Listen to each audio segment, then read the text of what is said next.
이스라엘 사람들이 애굽으로 이주해서 와서 살게 됩니다.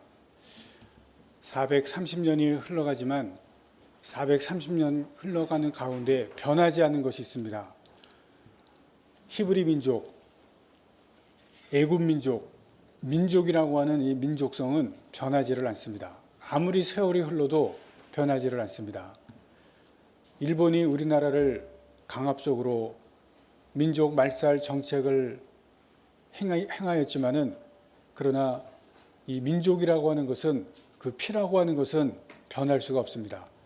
아무리 강압적으로 바꾸려고 하지만 민족성이라고 하는 것, 그 민족에 흐르는 것은 변하지를 않습니다.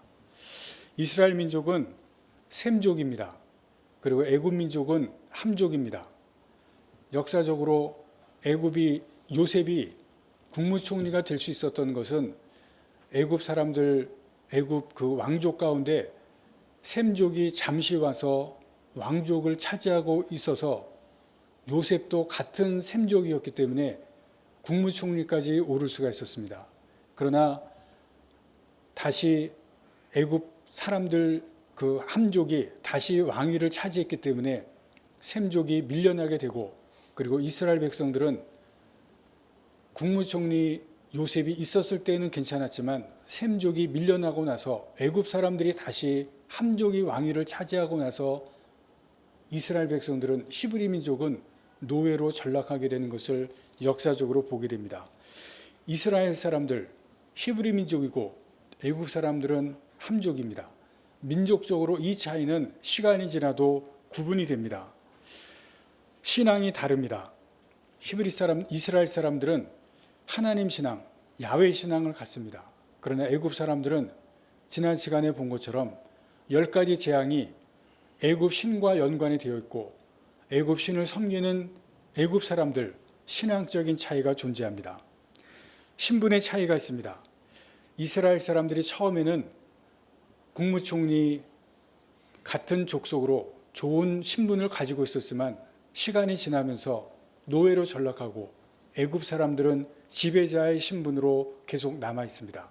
신분적인 차이가 점점 크게 달라지는 것을 볼 수가 있습니다.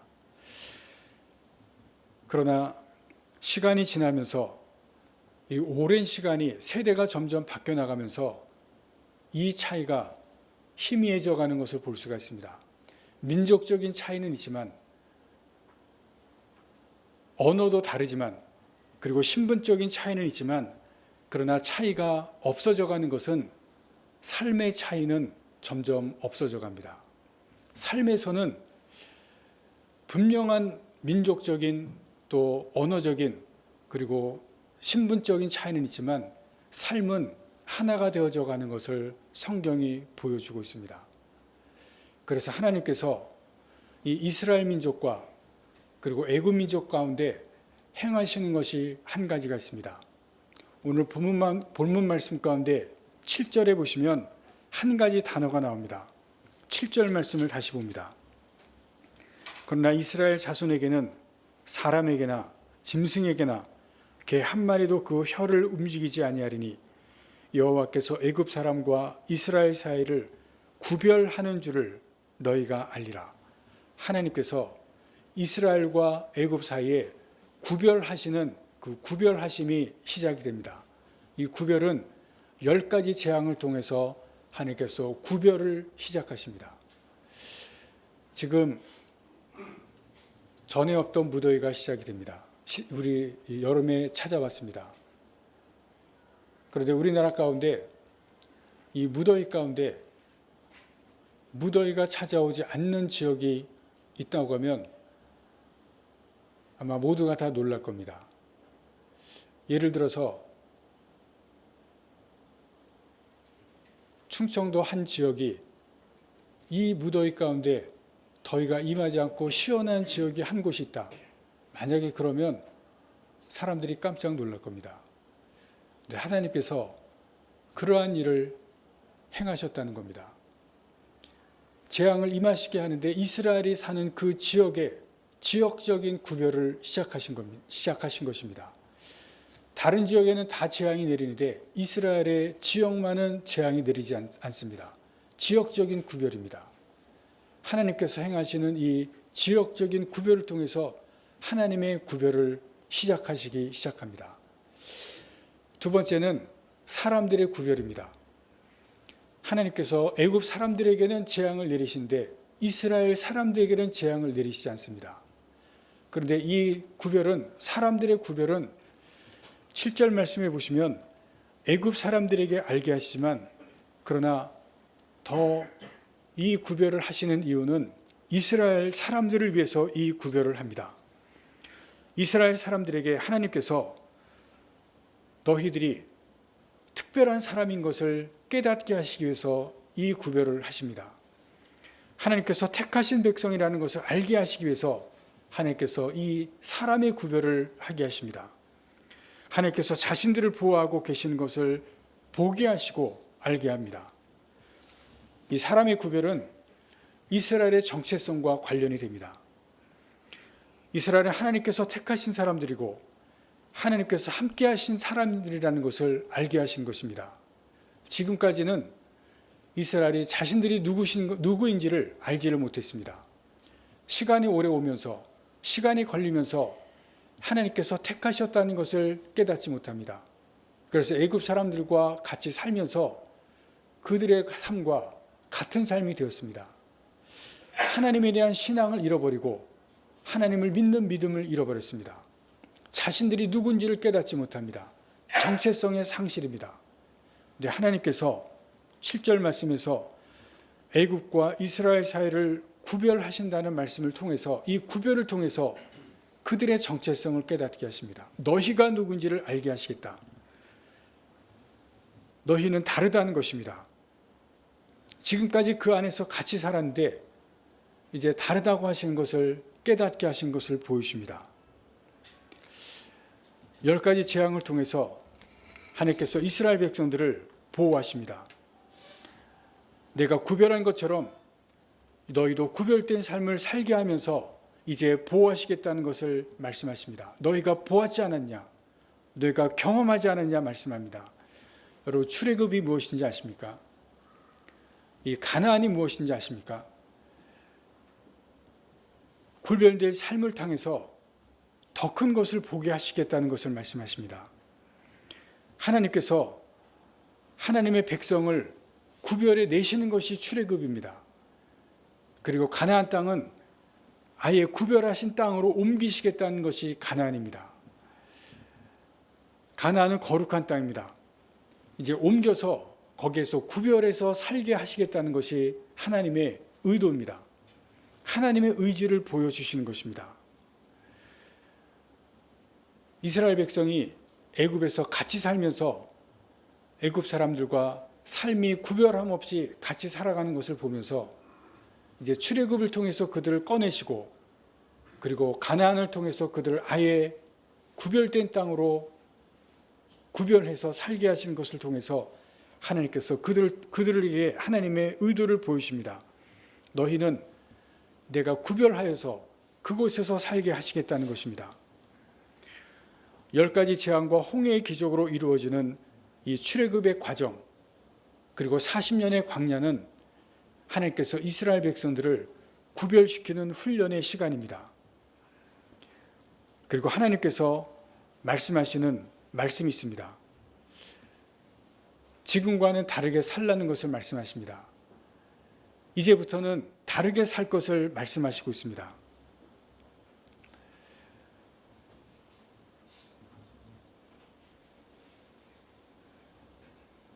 이스라엘 백성들이 430년 동안을 같이 살았지만 하나님께서 그들을 이제 출애굽을 통해서 꺼내 주시면서 그들로 하여금 이제 다르게 살라고 말씀하시면서 이제 이 말씀을 통해서 우리에게도 하시는 말씀이 있습니다. 여러분, 우리에게 하나님께서 이 세상에서 구원해 주시면서 이 구원을 통해서 하나님께서 세상과 다른 것을 말씀해 주시고 있습니다. 세상에서 구원을 통해서 우리에게 어떻게 다르게 살지를, 또 구별된 삶을 살지를 말씀을 하십니다. 우리가 세상에서 살아가는 것은, 세상 안에서 살아가는 것은 편하게 살아갈 수가 있습니다. 세상 사람들과 같이 사는 것은, 구별됨 없이 살아가는 것은 쉽게 살아가는 것이고 또 편하게 살아갈 수 있는 삶입니다. 그러나 세상과 다르게 사는 것은 세상 사람들과 구별되게 살아가는 것은 그렇게 쉬운 삶이 아닙니다. 그런데 하나님께서 이스라엘 백성들을 광야로 이끌어내시고 또 광야에서 살게 하는 것은 어려운 삶으로 또 힘든 삶으로 살아가게 하는 것을 우리가 보게 됩니다. 우리도 세상에서 사람들과 다르게 또 사람들과 구별되게 살아가는 것은 힘들고 어렵습니다. 예수 믿지 않는 사람들과 우리가 예수 믿는 사람으로 세상에서 다르게 살아가는 것은 쉽지가 않습니다. 내가 세상에서 예수를 믿는다고 고백하고 내가 예수 믿는 것으로 밝히는 것은, 또 그러한 사람들에게 예수 믿는 사람으로 드러내고 사는 것은 사실은 용기가 필요하고 또 사람들에게 그렇게 알리고 살아가는 것은 이제부터 나의 결심이 필요하고, 그리고 사람들에게 그 사람들과 다르게 살겠다고 하는 그런 고백이 필요합니다. 이스라엘 백성들이 광야에 나가서 사는 것은, 아무것도 없는 그곳에서 산다고 하는 것은 힘든 삶을 이야기를 합니다. 하나님께서 여기서 구별하는 것 자체는 쉽습니다. 재앙이 다른 곳에는 임하지만 재앙이 이곳에 임하지 않는 것은 좋은 것입니다. 내가 재앙을 받지 않는 것은 좋습니다. 여러분, 그러나 하나님께서 거기에서 이끌어내서 광야에 들어가는 것은 어려운 일입니다. 여러분, 여기서 우리가 생각해 볼 것이 있습니다. 하나님께서 나를 재앙이 임하지 않게 하시는 여기까지는 좋지만, 그러나 구별되게 살아가라고 하는 것 자체는, 그 결단을 하고 살아가는 것은 우리가 쉽지 않다는 것을 보시기를 바랍니다. 나를 구원해 주시는 것 같지는 좋지만, 그러나 이제 구별된 사람으로 살아가라고 하는 그 부분부터는 이제 쉽지 않다는 것을 여러분들이 아시기를 바랍니다. 우리가 함께 모여서 예배를 드립니다. 함께 모여서 하나님을 믿는 사람으로 같이 모여지는 이 공동체는 좋습니다. 그러나 예배를 드리고 이제 세상으로 돌아가서 세상 안에서 사는 그때부터는 이야기는 달라집니다. 세상 사람들이 있고 세상 사람들이 사는 그곳은 교회가 아닙니다. 교회 공동체가 아닙니다. 그것은 믿는 곳이 아닙니다. 그런데 그곳에서 하나님을 믿는 사람으로 살아간다는 것은 이야기가 달라집니다. 거기에서 어떻게 살아갈 것인가?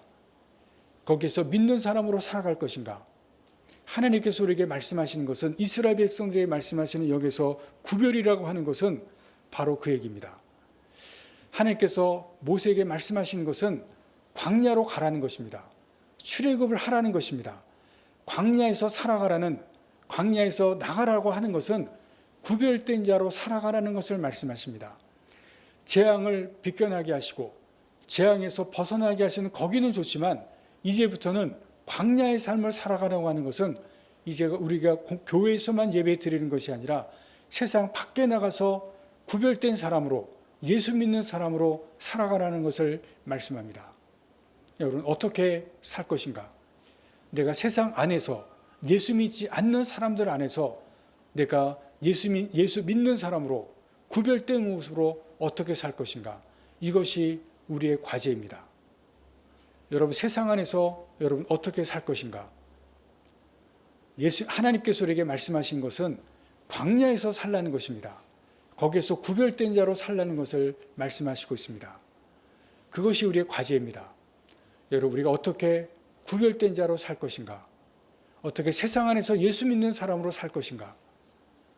여러분, 어떻게 살 것입니까? 어떻게 구별된 자로 살 것입니까?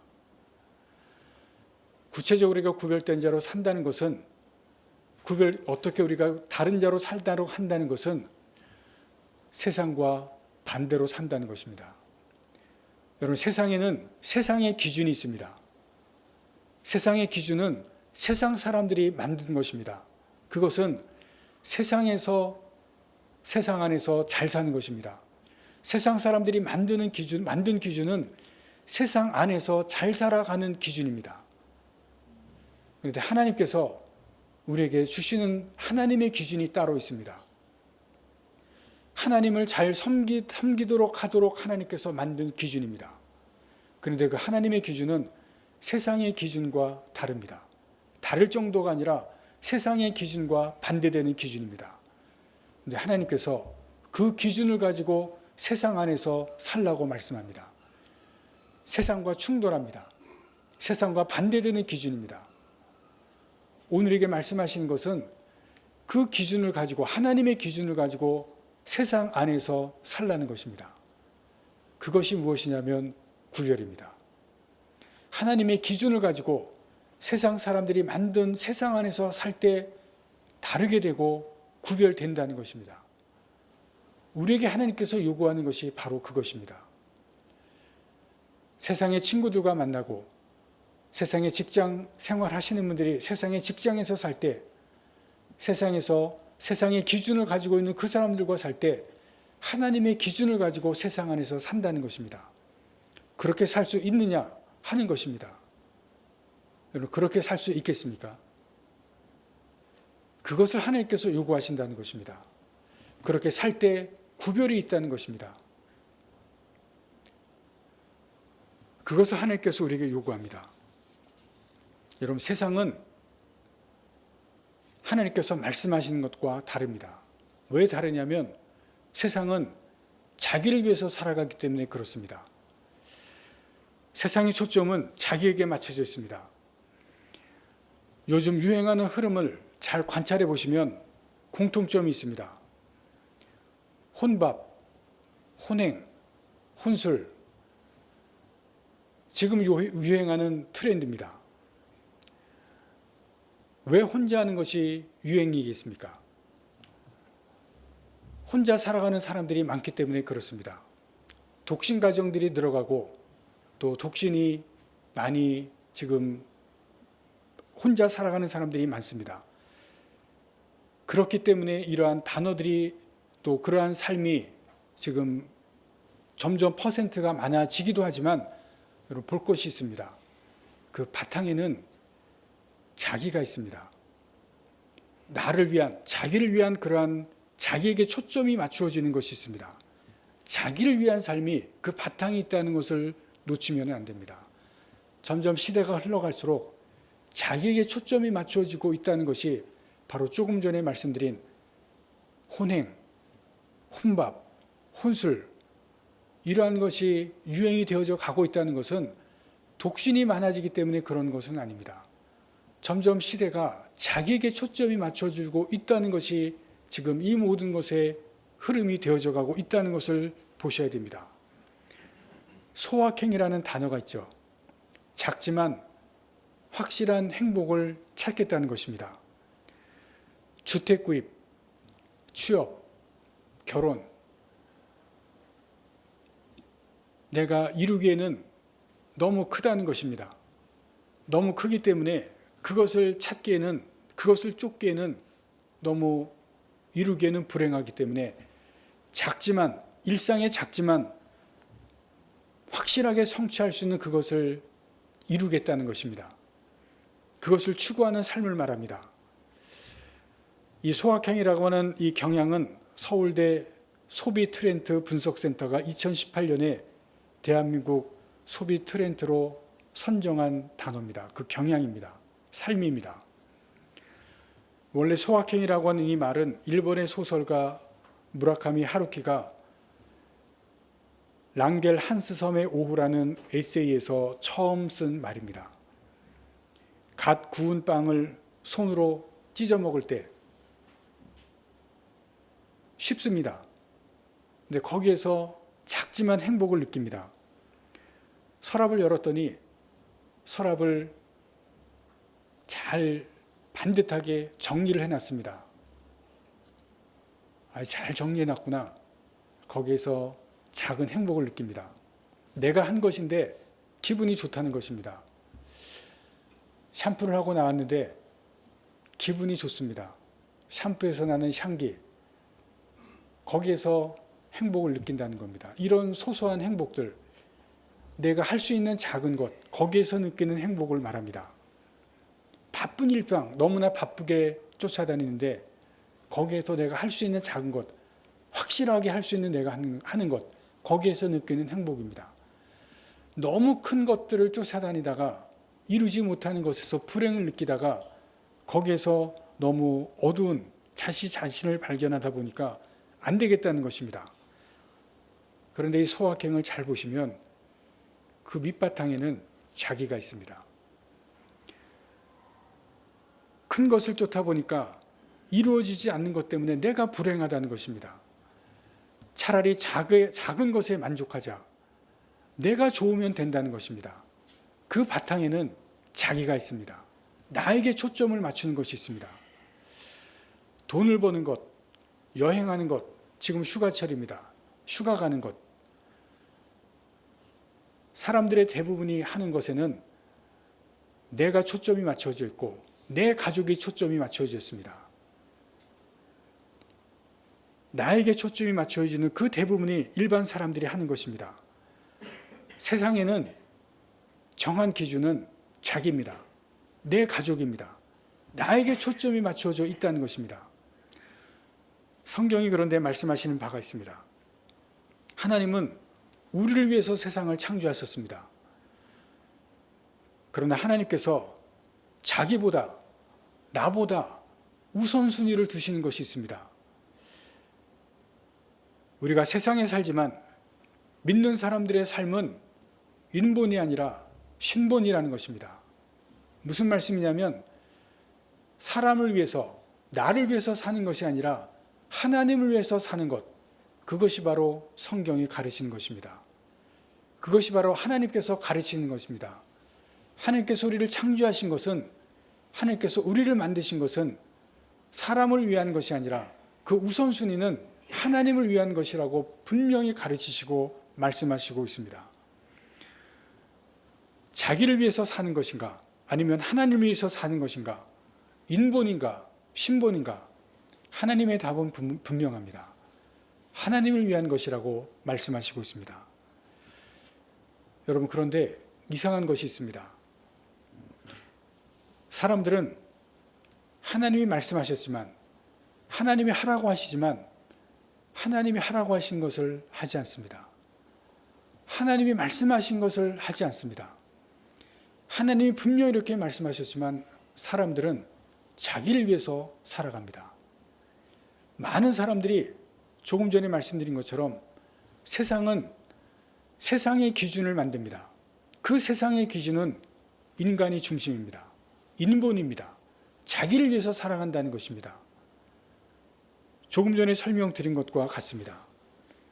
많은 사람들이 하나님이 하라고 하는 대로 하지를 않습니다. 하나님이 하라고 했지만 그것이 이상해 보였습니다. 답이 아닌 것처럼 보였고 이해가 되지를 않았습니다. 그래서 한 것이 무엇입니까? 사람이 정한 기준입니다. 세상이 정한 기준입니다. 세상의 방식대로 살았습니다. 그것이 맞는 것 같고 그것이 합리적인 것 같고 그것이 더 좋아 보였습니다. 성경은 사람들이 그렇게 살았던 것을 기록했습니다. 이런 성경에 그렇게 기록한 것이 많이 있습니다. 그렇게 기록한 사람들을 성경은 가인의 후손이라고 말씀합니다. 성경에 가인의 후손들에 대한 기록이 많이 있습니다. 가인의 후손들 중에 대표적인 것이 바벨탑입니다.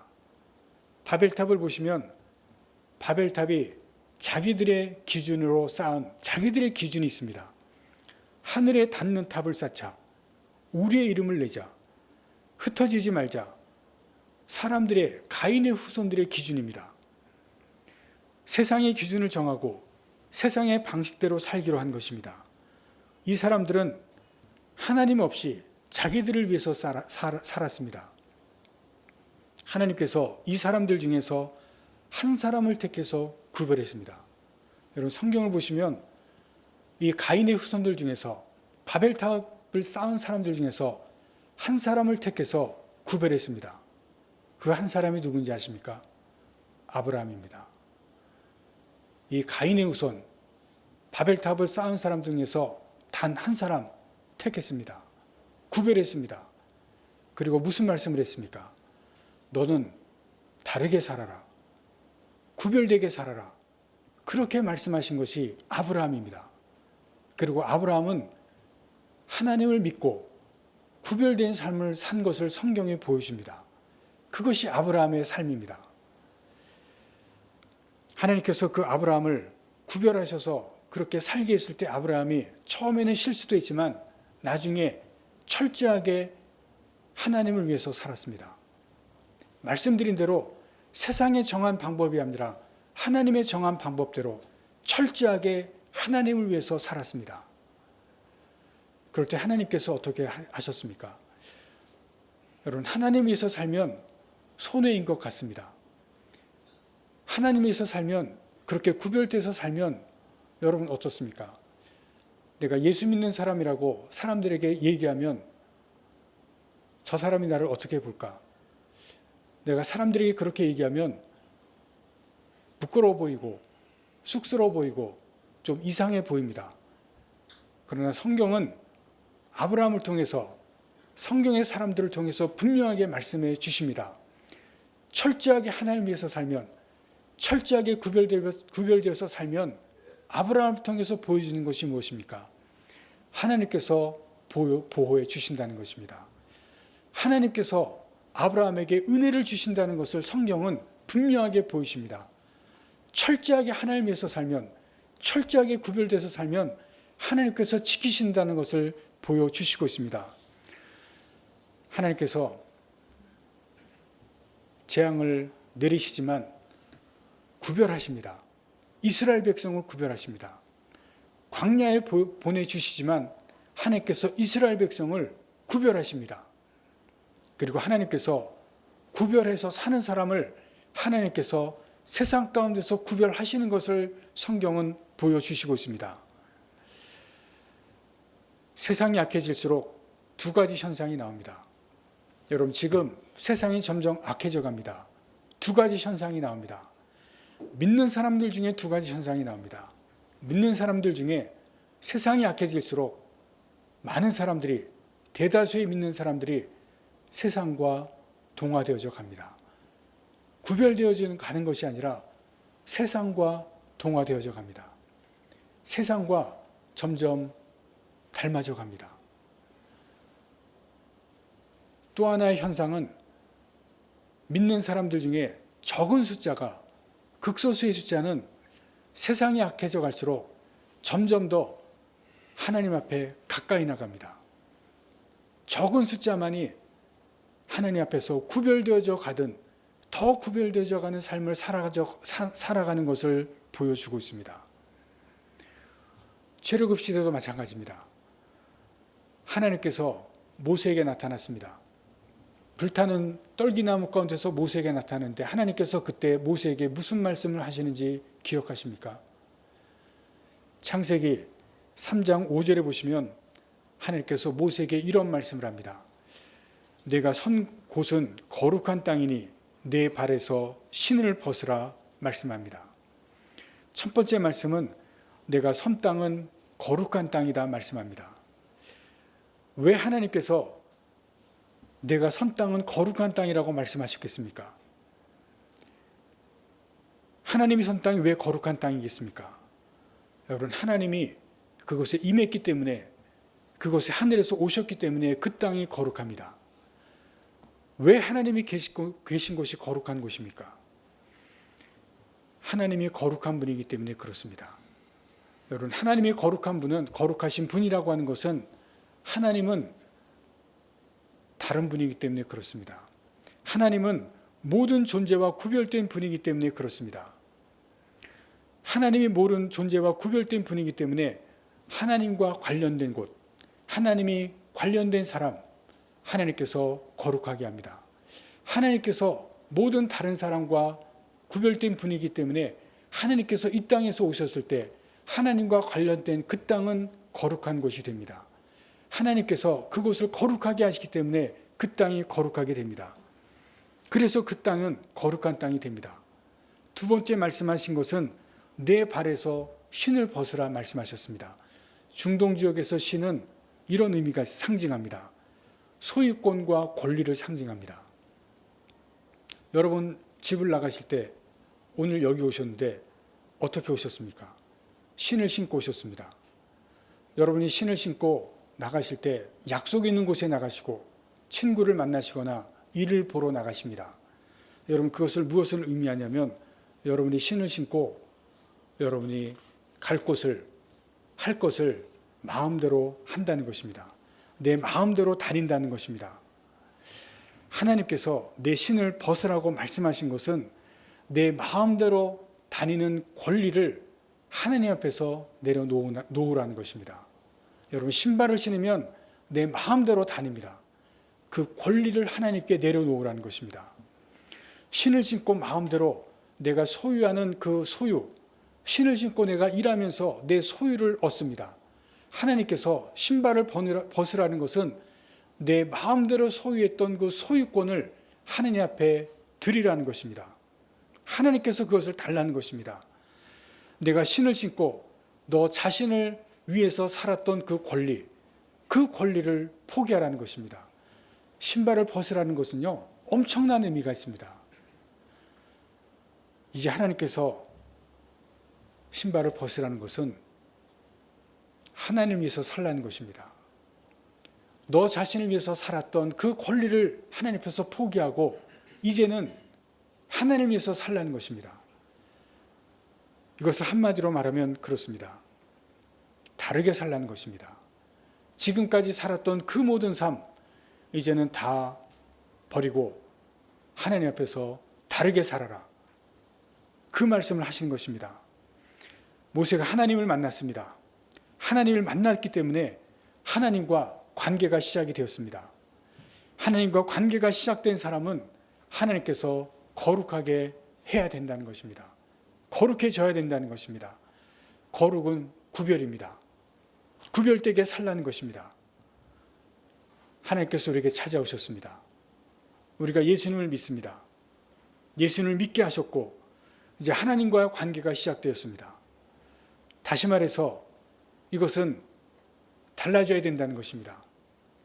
지금까지의 삶과 달라져야 되고 세상과 달라져야 된다는 것을 말씀을 하시고 있습니다. 여기에 구별이 시작되는 것입니다. 이스라엘 백성들 하나님께서 재앙을 통해서 구별을 시작하셨습니다. 애굽이 있는 곳에는 재앙이 임하지만 이스라엘이 있는 곳에는 하나님께서 재앙을 임하시지 않게 하심으로 구별이 시작합니다. 그러나 여기에서 끝나는 것이 아닙니다. 하나님께서 무엇을 말씀하십니까? 재앙이 임하지 않는 것에서는 좋았지만 광야로 나가라고 말씀하십니다. 어렵습니다. 힘든 삶입니다. 여러분 우리가 구원을 받는 것은 좋습니다. 그러나 우리에게 하나님께서 여기서 예배 드리는 것은 좋지만 이제 세상으로 나가야 됩니다. 믿지 않는 사람들에게 나가야 됩니다. 거기에서 구별된 삶을 살라는 것입니다. 세상에서 사는 사람들과 다른 기준으로 살라고 말씀하십니다. 여러분 그것을 우리가 구별된 삶을 사는 사람들이 되라고 말씀하십니다.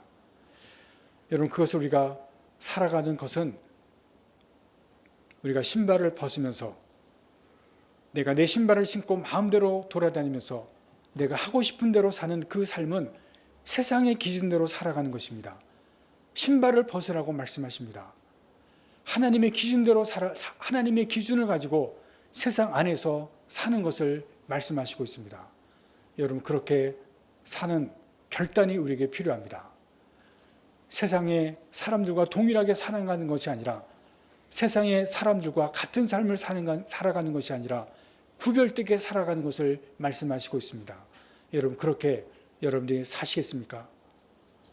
여러분 그렇게 살아가는 사람, 결단하면서 그렇게 살아가는 사람, 세상 안에서 세상 사람들에게 다르게 살아가는 사람, 하나님 앞에서 이제 하나님 위해서 살아가는 사람, 하나님께서 그렇게 살아가는 사람을 찾고 있습니다. 세상이 악하면 믿는 사람들 가운데 많은 사람들이 세상 사람들과 같이 되어져 갑니다. 세상과 동화되어져 갑니다. 여러분 그래서 교회가 생명력을 잃어가고 있습니다. 세상과 같아져 가기 때문에 그렇습니다. 여러분, 그러나 그 가운데서 세상과 다른 교회가 있습니다. 세상과 다른 성도들이 있습니다. 구별된 삶을 살기 때문에 그렇습니다. 여러분들이 그런 구별된 삶을 사는 하나님의 사람들이 되기를 바랍니다. 이 교회가 다른 교회와 다르게 세상과 구별된 교회가 되기를 간절히 바랍니다. 구별될 때, 세상과 다를 때 거기에 능력이 있습니다. 거기에서 하나님께서 일하시는 사람들이 되고 하나님께서 일하시는 교회가 됩니다. 거기에 하나님의 능력이 임합니다. 여러분들이 그러한 성도들이 되고 그러한 교회가 될 수 있기를 바랍니다. 하나님께서 그러한 교회를 구별하셔서 하나님께서 쓰시는 하나님의 사람이 되고 하나님의 교회가 되기를 바랍니다. 여러분, 지금은 교회의 크기가 문제가 아닙니다. 성도들이 무엇을 하느냐가 문제가 아닙니다. 구별된 성도, 구별된 교회가 하나님께서 쓰시는 교회가 될 것입니다. 여러분들이 그러한 성도들이 되시고 이 교회가 그러한 교회가 될 수 있기를 간절히 바랍니다. 기도하시겠습니다.